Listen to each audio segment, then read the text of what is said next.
Partie 105, citation 499. La courtoisie sans la sincérité du cœur et de l'âme est comme des herbes sur un amas de cendres, ô ami. Regarde-les à distance et passe ton chemin.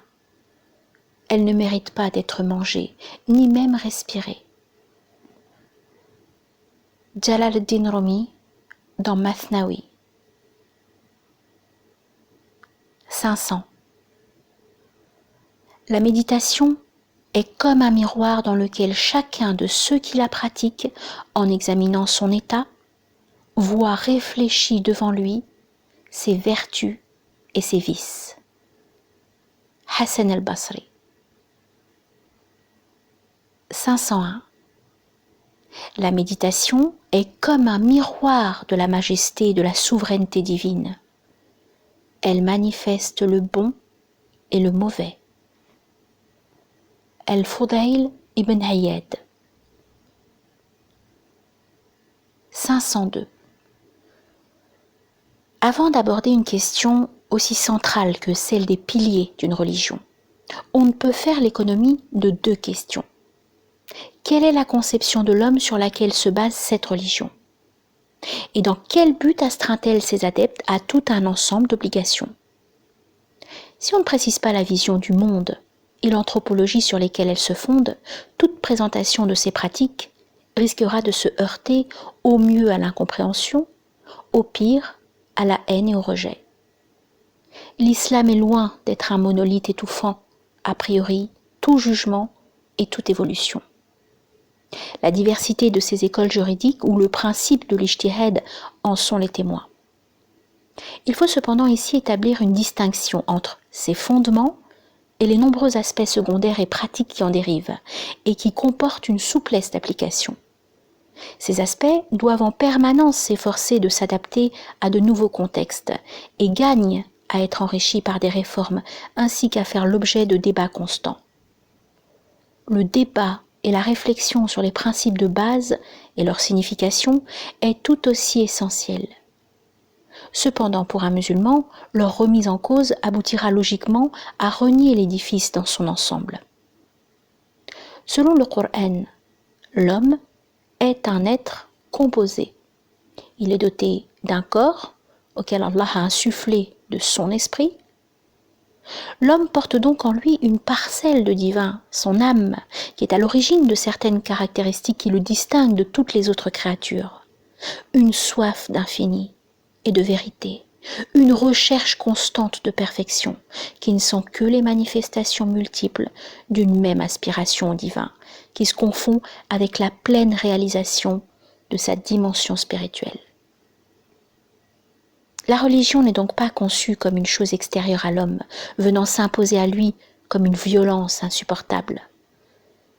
Elle répond au contraire à un besoin gravé dans sa nature primordiale.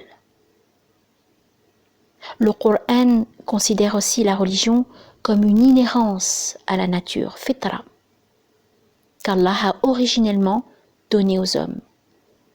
En référence, sourate 30, les Romains, verset 30.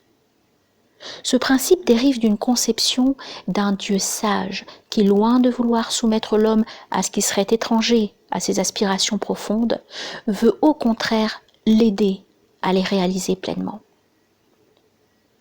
À l'instar du perroquet du Mathnawi, qui n'est pas né pour être enfermé dans une cage, selon l'islam, l'homme n'a pas été créé uniquement pour satisfaire ses plaisirs immédiats, mais aussi pour réaliser cette nature spirituelle qu'il a reçue en dépôt.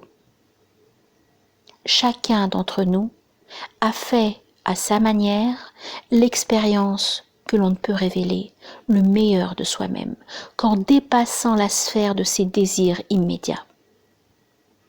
Lorsque le perroquet tombe inerte, il décide de se passer un instant des plaisirs éphémères de sa vie en cage pour retrouver sa vraie liberté. Dans la logique de l'islam, s'il n'invite pas à totalement quitter la cage, le jeûne permet d'apprendre à la dominer et surtout à se souvenir que l'existence ne se réduit pas à elle. Il est dans ce sens loin de se réduire à une simple privation de nourriture. Fait aussi partie intégrale du jeûne l'effort de maîtriser ses paroles, ses pensées, sa colère.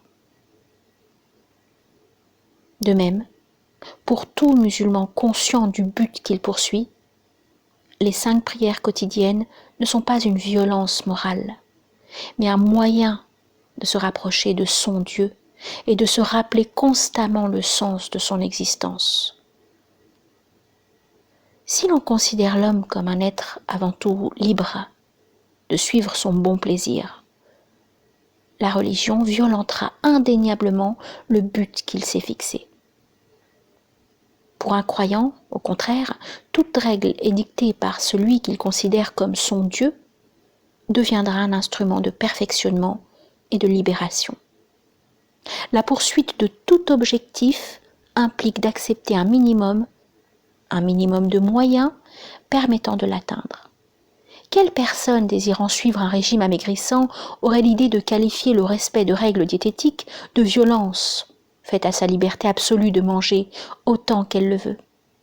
En outre, si un croyant s'autoproclame absolument libre de vivre concrètement sa foi comme il l'entend, que devient sa conception d'Allah et des moyens qu'il lui a donnés pour se rapprocher de lui?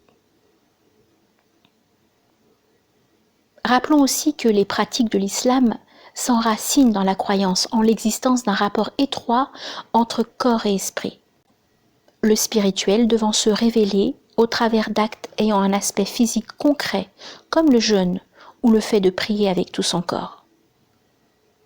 L'idée de séparer le sens de la forme est donc absente. Chaque pratique s'adresse à l'être dans son intégralité. Face aux multiples désirs et identifications fluctuantes, le jeûne et la prière visent à faire reprendre conscience aux croyants de l'unité de son être et par cela de celle de l'origine de son existence. Cette prise de conscience sera plus difficile si tout est laissé à son bon vouloir, car la liberté risquera dès lors de se confondre avec la satisfaction des envies du moment. Dans la logique interne d'une religion, vouloir laisser le soin à chaque adepte le choix et la liberté de remettre en cause ses bases mêmes se heurte donc à une contradiction flagrante.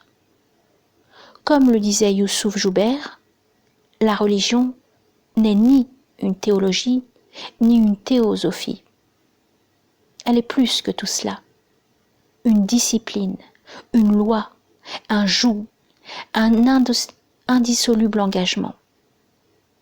Ne vidons donc pas les mots de leur sens. Une religion sans un minimum de cadre et d'obligation devient par là même une religion sans objectif, sans lien vertical, sans Allah. Amélie Neuve-Église, dans Le perroquet et la liberté, lemonde.fr du 22 septembre 2010.